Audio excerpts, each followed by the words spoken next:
in as quickly as possible. So let's start off by congratulating Claressa Shields, man. Claressa Shields. So in her MMA debut, she was able to beat her opponent. I watched the fight, 3 rounder. Stopped her opponent in the second round, I believe it is. Or was it? No, it was the beginning of the third round. She stopped her.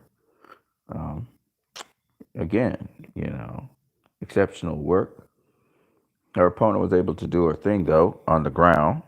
Was mostly dominant on the ground, but Claressa was able to catch her with some good shots in the stand-up game. And then when she was on the ground, she made an adjustment in terms of her body, so that her opponent couldn't really do what the opponent wanted to do, and she was able to beat her on the ground. She actually stopped her opponent on the ground, which was really pretty amazing.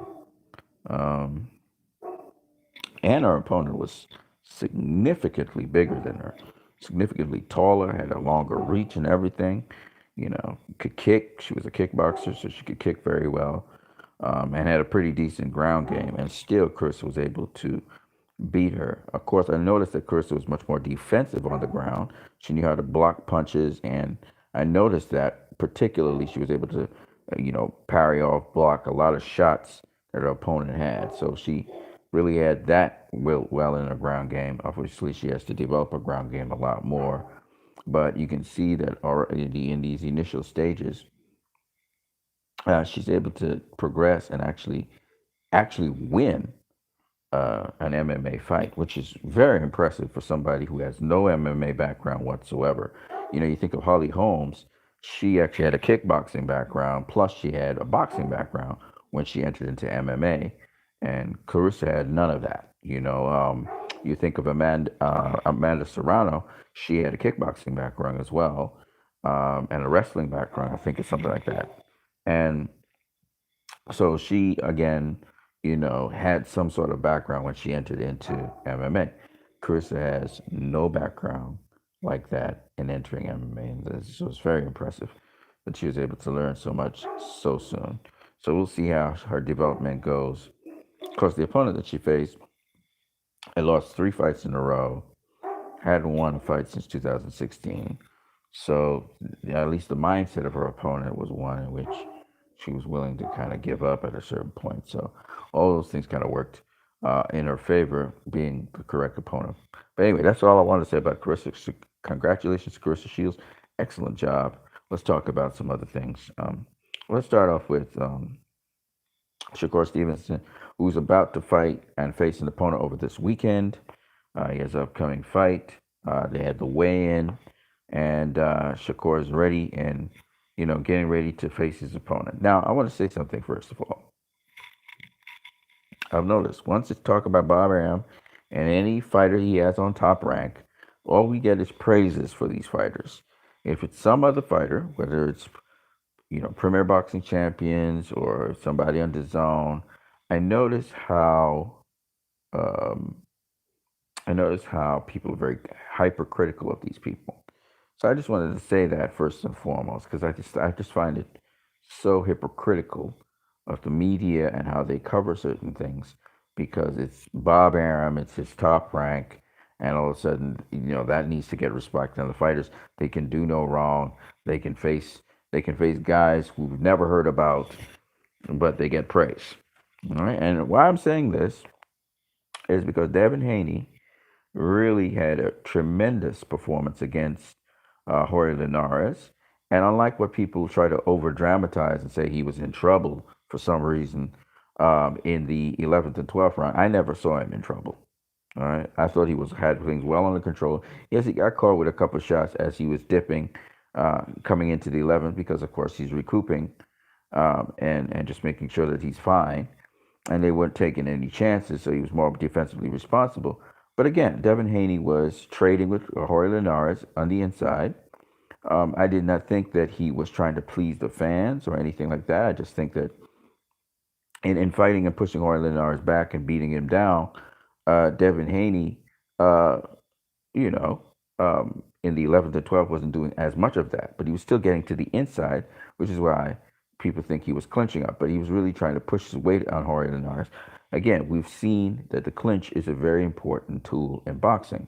We've seen it now with Devin Haney versus Jorge Linares. We've seen it with Roy Jones Jr. versus Mike Tyson. We've seen it with uh, Logan Paul versus Floyd Mayweather. It's a very important tool, and you have to know how to clinch. You have to know, you have to understand how that dynamic works. And I just wanted to just mention the hypocrisy of this whole thing because, no one went in on Teofimo Lopez when he had a difficult time with Vasily Lomachenko in the later rounds, where he did not clinch up and stop the action. No one talked about, and it's the weird thing? When a fighter doesn't clinch, you hear the announcer saying, he needs to clinch, he needs to clinch, but if the fighter doesn't know how to clinch, which was, which is ironic because you think about the past fighters in past fights and they didn't know how to clinch either. Okay. I always remember, I used to hate Evander Holyfield for this, but I always remember Evander Holyfield versus Mike Tyson. And Evander Holyfield would clinch up Mike Tyson and stop him from getting his rhythm and his flow, smothering the fighter. And not just smothering him, but also imposing his size and weight on Mike Tyson by pushing him back to the ropes. You've seen Devin Haney do it. You even seen Logan Paul do it against Floyd, trying to impose his size. You've seen Tyson Fury do it against Deontay Wilder. People don't realize that in boxing, you can tire out a fighter, or you can take their momentum from them, you can take their steam from them by stopping the action or smothering them or restricting them from throwing punches through clinching. It's a very important tool in boxing that people don't talk a lot about. There are other things, other tools in boxing that people don't also talk about. And masters of the craft, like all-around fighters like Shakur and Floyd and Canelo and so many other masters of the craft understand this. Tyson Fury, etc. Okay, so Logan Paul is well on his way to having a successful professional career. Needs to take it one step at a time, but he understands one of the most important things, and he's also very specialized in that area in boxing, which is the clinch. Okay, and Logan, in talking to Mike Tyson, actually, saw some footage on it. Alex Back was there and so on. Badger Jack was there. He actually talked about how quick Floyd was. He said he's like really, really fast. And some people are giving Logan Paul props and saying he won the fight, which is ridiculous. I mean, okay, you morally won the fight in that you made it to the finish line when everybody thought you were going to get smoked by Floyd, right? And you mainly did that through, and I have nothing against this, clinching. That was his major tool because Floyd was getting past his jab. Floyd was getting past his jab. Floyd was slipping his jab. Floyd was countering his jab. Floyd was getting in there, okay? And he was working the body. It's just that he didn't do enough. We saw at a certain point he really took it up and he was trying to punch Logan all around the ring. But basically, Floyd was getting past his jab. The thing that saved Logan in that entire fight was the fact that he knew how to clinch. That's what made the big difference in that fight. If he didn't know how to clinch, he'd have been stopped. Floyd would have stopped. Okay, and for a lot of people who don't understand, Floyd wasn't playing in there. That wasn't a playing game. Floyd was actually looking to stop Logan Paul. He was trying to stop him. Okay, for those of you who didn't know.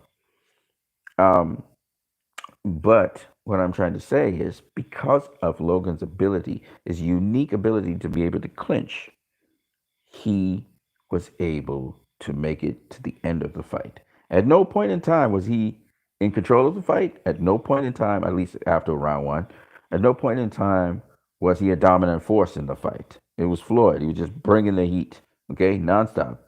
But Logan was able to do two very important things: disrupt Floyd's rhythm um, using clinches, and the other thing, because he was the bigger guy, he was able to impose his weight on Floyd, and so sort of wear him down a bit, which is very important because Logan was tired as hell, but he was able to wear Floyd down. And it's brilliant, okay?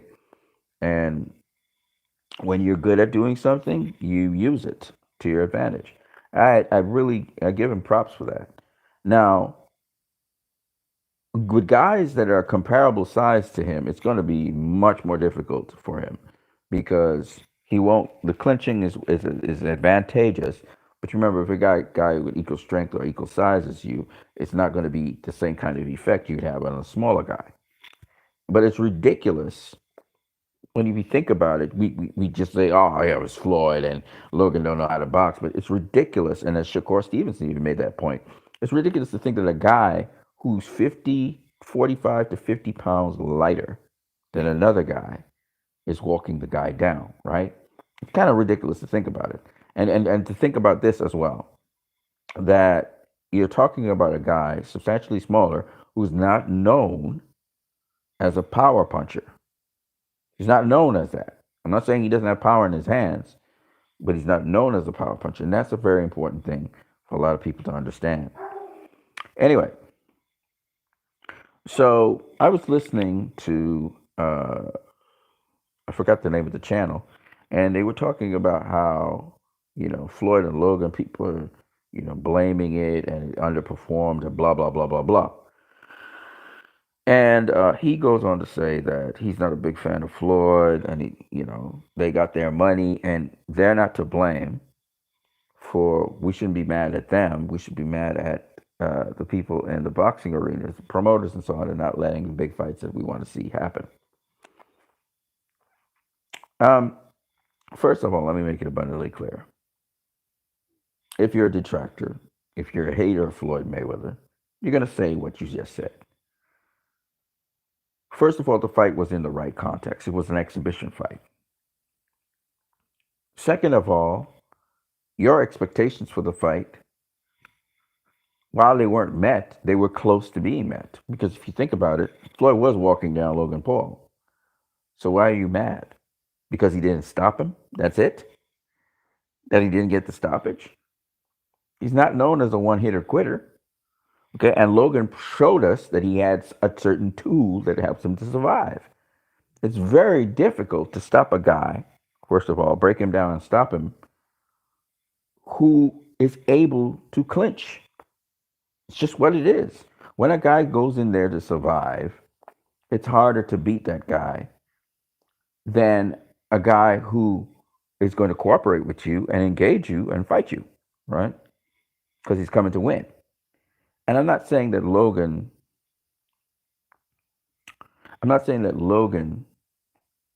didn't come in there initially to win. He tried, but he also fought what I think is, with the given skill sets that he has, smart. You use what you got to help you get to the end of a fight. Why not? So you can't be mad that Floyd didn't knock out Logan. That's difficult to do. And you can't be mad at Logan for making sure that the little skills that he has, he can use. One is a specialized skill to help him to make it to the finish line. There's nothing wrong with that. And, well, I didn't pay for the fight, so. But I guess a lot of people paid to see Logan get beaten, and they're very angry that it didn't happen. And they're thinking that, Floyd carried the fight or whatever, but he didn't. The fact of the matter is, Logan, and this is on Logan, Logan was able to get himself to the finish line. And you have to be happy about that. And so it's a win win situation. And people putting their emotions into Floyd. He doesn't like, it was a loss for Floyd. He doesn't feel good about this fight, blah, blah, blah. I don't know where that's coming from. Because ultimately, at the end of the day, it's boxing. Anything is possible in boxing. What it's going to be is going to be. And I just don't see why people feel that they're trying so hard to get an L for Floyd because they're disappointed that he didn't knock out Logan. They are disappointed that he didn't knock out Logan. Okay? But Floyd was not disappointed about anything because it was an exhibition and you weren't going to get a winner anyway. Yeah, you stopped the guy, you knock him out cold, whatever. But in an exhibition, there's not necessarily a winner. Sometimes there is, sometimes there isn't. But even if there's no winner, so what? I mean, it's not a big deal. It's an exhibition, right? But bragging rights, it was called, and well promoted. You got a hell of a car, one piece of a card that was really good. Right, Arias versus Herd. That was a good card, part of a card. Everything else was, more or less one sided, but it is what it is. Um, I want to talk about Shakur Stevenson. And Shakur, again, highlighting the same things I've been saying all along. The the ability to get past the jab. Shakur saw what it was, how he would dip, how he would switch and come up with a shot and stuff like that. Brilliant stuff that Floyd was doing. And for some reason, people are talking about Floyd moving around the ring, and I didn't see that. I saw him walking, bringing the heat to Logan. He was walking him down, trying to get him, trying to stop him, right? And for those people who say, once again, I'm going to explain to people that um, a small boxer can't take out a bigger guy. That's not true, all right? Uh, skills do play a role, but your power carries even if you're a small guy. So a guy like Chocolatito could knock my ass out very easily, you know. And again, kudos to Logan Paul. Once he got touched, once he got hurt, he knew to clinch in a certain way. Kudos to him because very easily Floyd could have knocked his tail out. If Floyd took up the ante a little bit more, threw a little bit more combinations on the inside, especially when he slipped the shot, instead of sliding to the inside and then throwing the combination, maybe as he's coming to the inside, he throws his combination. I think that would have been it. He took the ante up a little bit more. He'd have stopped Logan Paul. He'd have got him out of there. But he was thinking of the risk factor. What would be coming back to hit me? This guy's a lot bigger. He's younger. He's stronger, right? So I think he factored those things into the equation and didn't want to take any unnecessary risks, which, again, kudos to him on that as well. So, Shakur Stevens. Shakur Stevens having a fight coming this weekend. Claressa Shields did excellently in her fight, and she's strong as hell, and she really has. Again, I always tell people defense is what wins you fights. You got to have a good defense. Once you got a good defense, now you can work off that defense with your offense, and you definitely, off of your defense, you'll be able to counter guys because the guys will be mounting their offense, and so there's always those little gaps within the rhythmic flow of the guy that you can counter them with, and you can pick your shots on them. And then you can mount your offense once your defense is pretty strong. So, guys like Shakur Stevenson's going to have a long career in boxing, barring nothing strange happening in between. And Shakur speaks about how much he learned off of Floyd just watching him walk down Logan Paul, a significantly bigger, longer, stronger guy than him, and yet he's able to walk the guy down, younger guy as well, walk the guy down and pretty much beat him around the ring, right? Um, and so Shakur was watching all of that, and these are things that Canelo studies as well. He watches it, Floyd. I'm sure relentless footage. That's how Canelo's able to walk down bigger guys than him as well. So I think a lot of people, I listen to Mike Tyson talk about Floyd needs to take on smaller guys and blah blah blah blah. But listen, Floyd don't need to do shit that you suggest to him. Okay, Floyd can walk down a bigger guy even at 40 something years old, and he showed it. Okay, been walking the guy down for 7 rounds. Okay, the only round where he didn't walk down the guy was the first round, but he's walking down the guy for 7 rounds. So you're really not saying much. Will he be able to knock out those guys, especially where some of these guys now realize, oh, we can kind of tie him up or whatever? Um, it depends on how he makes his adjustment to them and how much he wants to just stop them, you know. But quite frankly, I would say this: yes, age has something to do with it and makes you more careful and cautious. But otherwise, I think that Floyd is a beast. Okay, he's a beast. He's not a one hitter quitter. He'll break you down first before he has to stop you. But he's a beast. It's just what it is. Is he a guy that would jump back into professional boxing and do his thing? No, that's not ever happening. Would he do more exhibitions? I do believe Floyd will do some more exhibitions when he's ready. But he can go on, like Mike Tyson said, he could go on and do an exhibition for as long as he wants. Because the one thing that Floyd got, and it's not going to change anytime soon, is his defense. And so he could fight till he's 80, 90 years old. Once he can move around, he can fight as long as he wants because he has defense. You see, and that's the thing that a lot of people don't understand. If you got defense, that means the guys can't hit you as readily and easily as they want to. You know what that also means? It also means you can mount your offense off your defense because you're always going to be defensively responsible, which means you're more likely to hit those guys than they are to hit you, which works in your favor to win the fight. Yeah, it could be a big shot, that a lucky shot, or a shot that catches you wrong, and that could change the complexity of the fight. But being defensively minded, you're aware of that, and you make it very difficult for your opponent to get that opportunity. That's the key to the whole thing. And when you're in control of the situation, then you can really, uh, expand your horizons, look at more options, etc. All right.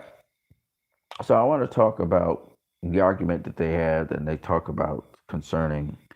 Uh, we shouldn't be mad at Floyd or Logan. We should be mad at promoters and stuff. Okay, so yes, we have not gotten Terrence Crawford versus Errol Spence. Yes, we didn't get Anthony Joshua versus Tyson Fury.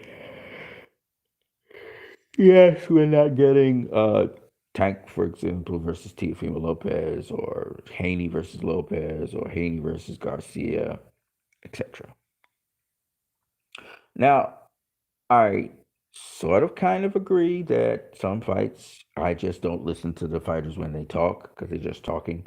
So I just mute them and wait for when fights are made. Like Pacquiao's fight is made with Errol Spence right now.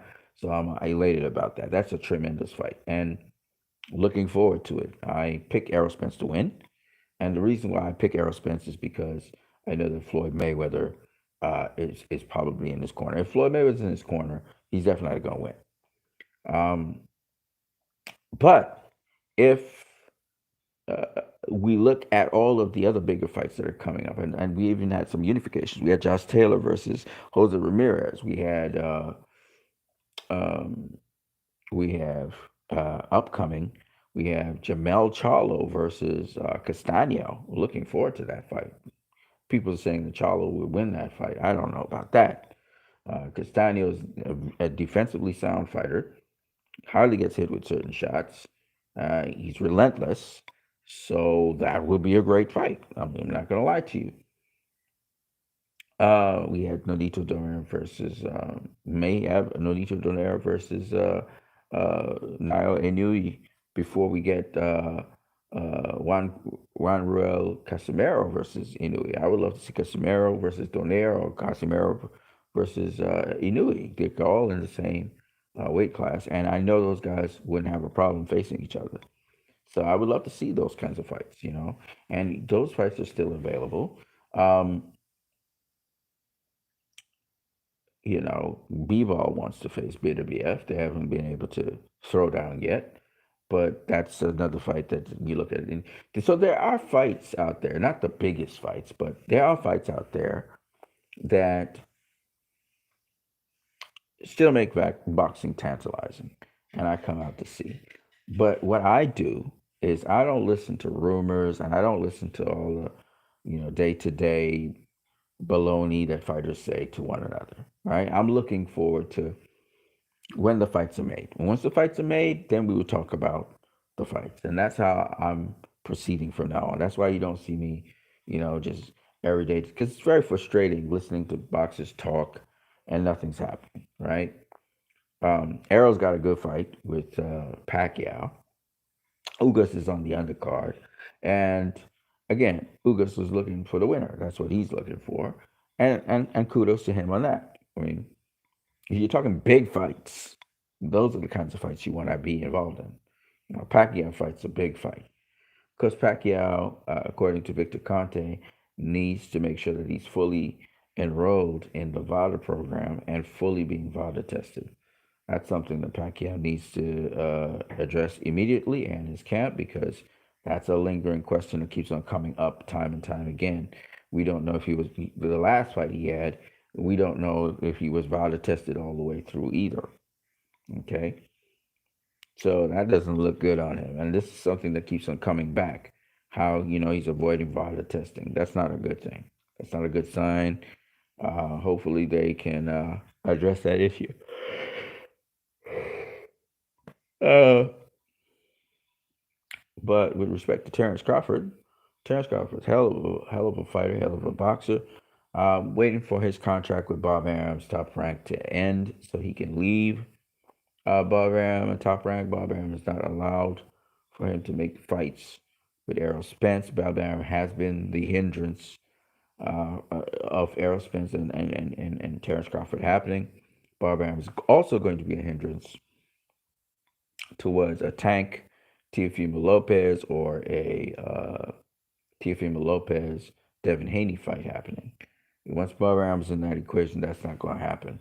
And I'm hoping people realize now that Bob Arum is the kind of guy who does not allow his fighters to face PBC fighters unless they're on his terms.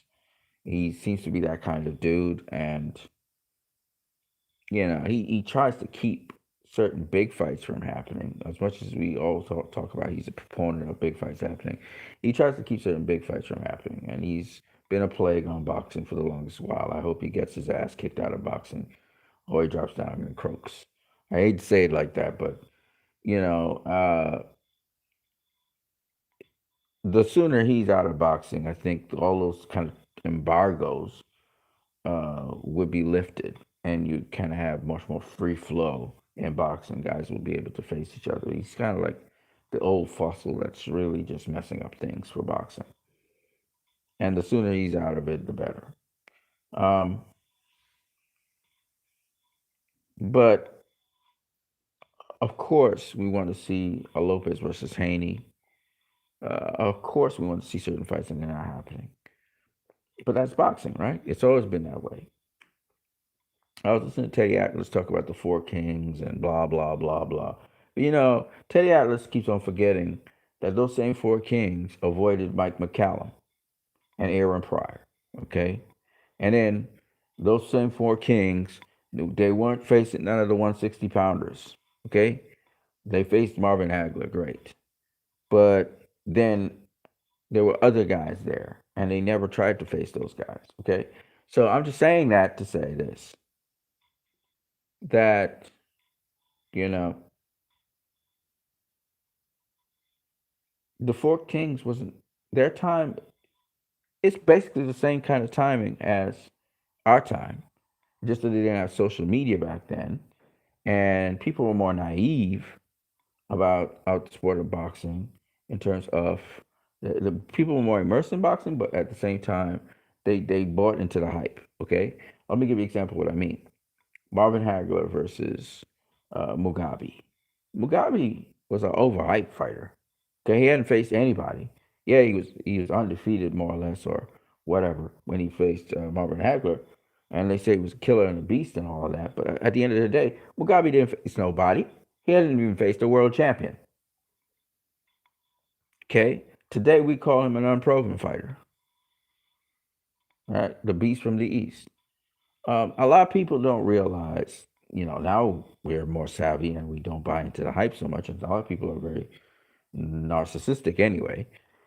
But the truth be told, when you look at, Haney's win over Lomachenko, that's a better win than Hagler's win over Mugabe. Any day, any time. It's a better win. It's just what it is, you know. And kudos to Tio on that. Now he has to either he's going to stay at 135 and face a Devin Haney or some name fighter. And I see people giving Teofimo Lopez credit for facing Karambokas. Again, top ranked fighters. somehow the perception is you can face a guy who's less than elite, and for some reason you get props for that. So Shakur Stevenson's getting props for doing absolutely nothing, and Teofimo Lopez is getting props for facing what I consider a dud compared to guys like Devin Haney and so on. It's weird. It's weird hearing people, you know, give praise where who the hell did Karen Bocas face? He beat Lee Selby, ladies and gentlemen. Lee Selby, okay, who's not a career lightweight, okay? That's who he beat. And arguably, you could argue that Lee Selby beat him, okay? I'll box him, I'll finesse him. And so, this guy's all of a sudden a great rage and sensation. I'm just being real with people right now. I'm not trying to like put down Karen Bocas, but I'm just saying. This guy, he became a mandatory for Teofimo Lopez, and Lopez wants to face him over Devin Haney. Devin Haney, who just beat Jorge Linares comprehensively, okay? Walked him down and all of that. And people are more concerned about Teofimo Lopez facing Karen Bocas instead of Devin Haney. I don't understand it, but it is what it is. It's just what it is. That's boxing for you, you know. You get props for facing a guy substandard to the guy who you should face, which is Devin Haney. Devin Haney, he's easy. He's easy work, but you're facing Karen Bocas. You know what I mean? So I'm just saying that to expose the hypocrisy of boxing, especially with top rank brands. Like Top Rank can do no wrong, but for some reason Al Heyman and Showtime and all those other things, they're bad, for boxing. They're the villains of boxing. It's bullshit. All right. All of those different promotional outlets and places offer something to boxing. Whether it's the Zone, ESPN, Showtime, Fox, each one of them offers something to the game. So I don't believe in that nonsense that people say. Okay. Um, but I brought this up because people are giving these fighters passes, you know, and I don't like that. I don't like that you're tough on certain fighters, but then when it comes to other fighters, you're easy on them. It tells me you're biased and you have fighters that you like and fighters that you choose to not like, and you can't assess them equally, whether you like them or not. And that's a sad day in boxing, but it is what it is. I tend to like to be on the positive side of things, so I look at the positive aspects of boxing that I really enjoy. The fact that we're getting Tyson Fury versus Wilder 3 is not necessarily a bad thing. Fury beats Wilder. It's the Anthony Joshua Tyson Fury fight. So if he can win the third of the trilogy, we're still going to get Joshua versus Fury, which I think is more likely to happen than Wilder beat Fury. Again, I've maintained my position, I maintain my opinion. For all those people who hope and pray that Wilder would beat Tyson Fury, I don't see that happening, but hey, keep hoping and praying. At least you're going to buy the ticket and you're going to pay the pay per view, and that will fill both their pockets. um, so, over the horizon, looking at some of the upcoming fights, they're not as compelling, right? Tank versus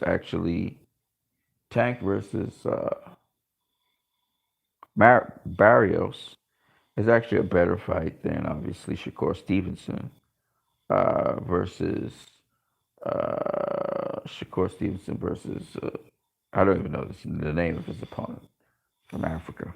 It's an African name, but of course Shakur is in a different part of his career, developing and growing. Tank is a little further ahead in his career, but it's still a gutsy move to jump up to 140 pounds to face a 5'10", 72-inch reach guy. This guy got a much longer reach. He's much um, taller than you are and longer. He's strong and he's a big 140 pounder. That's an interesting challenge that Tank is taking on with a very good trainer who knows boxing. So it's going to be quite an interesting fight.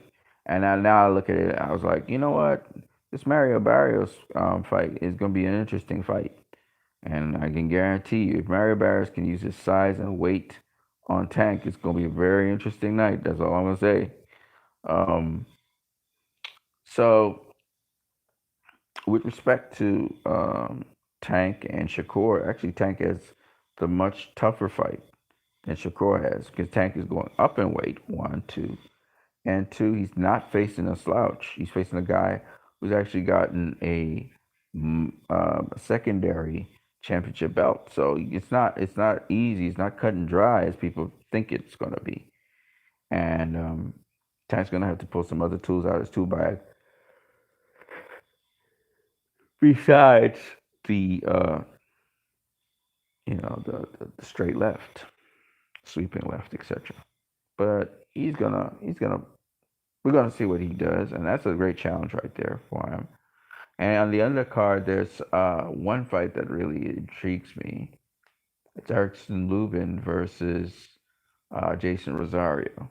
That's an interesting fight. I want to see. It's not a title fight, but still a very good fight between two very good fighters. So I'm very interested in that one. So there's two really good cards on that. Two very good fights on that card. Um, and we're following Shakur Stevenson as well. He'll be fighting over this weekend. And there was another fight that happened that had nothing to do with boxing, which was, um, I think it was Lamar Odom, who was a basketball player. He fought some other guy, and he knocked the guy out. So kudos to Lamar Odom. At least he shows he has some pop. And it's nice to see guys who don't box actually in boxing rings. I think that's going to make boxing even more popular. So it's actually a good thing for that Jake Paul and Logan Paul are boxing, and YouTubers are boxing. I think Anderson Gibb, he's supposed to be fighting some guy over this weekend as well. It's a YouTube boxing card or something. I don't know. Maybe a professional boxing card. Who knows? But it's just interesting seeing the influx of these guys into boxing because these are people who are non-boxers and they're getting into boxing. They're getting into pro fights or they're doing exhibitions, and that is very good for the sport. It's going to make the sport bigger. Obviously, the premier guys are the guys. It's kind of like somebody going into Bellator and doing MMA, but the premier guys really go to the UFC. Think of it like that. So it's just that boxing is tiered, and hopefully it gets people interested in the professional boxing and in professional fights. So that's what Floyd and Logan did. They help kind of keep the eye on boxing, and Logan's followers are going to be kind of tuned into boxing because Logan's now there. So it kind of gives people that it gets that focus on boxing. That's the whole point behind it. So if I've talked about these weekend fights that are coming up, and hopefully we'll see. I mean, the guy that's facing Shakur, he's a lot taller than Shakur. He's a lot longer than Shakur. So Shakur taking to heart what Floyd did to Logan with little wrinkles in there. He puts his little wrinkles in there. It should bear really good rewards and good results. That's what boxing's all about, at the end of the day. So that's what I got for now. You guys can check out What You Need channel. SP said something to me and I didn't even pay attention. Let's see what he said here. Why is the screen dark? It's because it's nighttime, one. And two, I was sleeping. I woke up and I actually am trying to go back to sleep. But I said, you know what, let me shoot this video before I hit the can. So that's why you guys are getting to see this. I'm going to catch you guys later. What you need out. Peace.